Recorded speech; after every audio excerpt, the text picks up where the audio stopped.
नमस्कार. आज आपण गव्हाच्या पिठामध्ये आंबा घालून आठवडाभर टिकणारा पारंपरिक खुसखुशीत असा पदार्थ बनवतोय. त्यासाठी इथे 2 वाटी गव्हाचं पीठ घेतलं आहे. नंतर 1 वाटी आंब्याचा पल्प इथे मिक्सरला फिरवून घेतला आहे. पाणी न घालता हा पल्प बनवला आहे. तो 1 वाटी घातलेला आहे.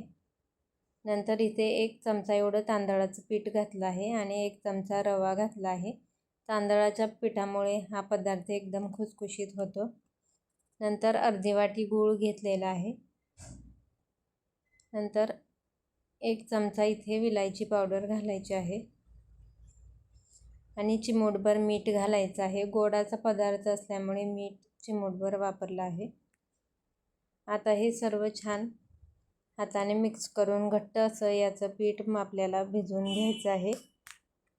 पाण्याचा वापर करायचा नाही. असंच हे पीठ व्यवस्थित घट्ट मळलं जातं. तर इथे बघू शकता छान घट्टसर असं हे पीठ मी मळून घेतलेलं आहे.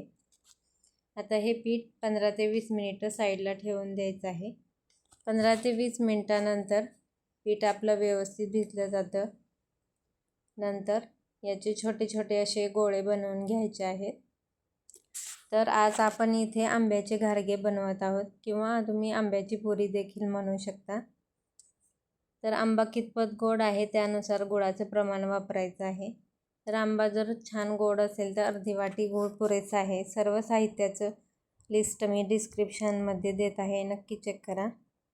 तर अशा पद्धतीने छोट्या छोट्या गोल इथे मी पुऱ्या बनवून घेतल्या आहेत. पुऱ्या मिडियम जाड ठेवायच्या आहेत. जास्त पातळ ठेवल्या तर घारगे हे आपले फुलणार नाहीत. तर बघू शकता इथे सर्व पुऱ्या मी अशाच पद्धतीने इथे लाटून घेते आणि तेल गरम झाल्यानंतर आपल्याला या पुऱ्या तेलामध्ये मिडियम गॅसवरती तळून घ्यायच्या आहेत. सध्या मुलांना सुट्टी आहे आणि सतत काही ना काही मुलांना मधल्या वेळेत खायला लागतं, तेव्हा अशा पद्धतीने आंब्याची घारगे तुम्ही नक्की मुलांना बनवून द्या. मुले खूप आवडीने खातात. नक्की बनवा अशा पद्धतीने. तर इथे मी सर्व आंब्याच्या पुऱ्या तेलामध्ये छान फ्राय करून घेत आहे. तर इथे बघू शकता एकदम छान अशा टम्म पुऱ्या आपल्या फुलत आहेत आणि कलरसुद्धा एकदम छान आलेला आहे.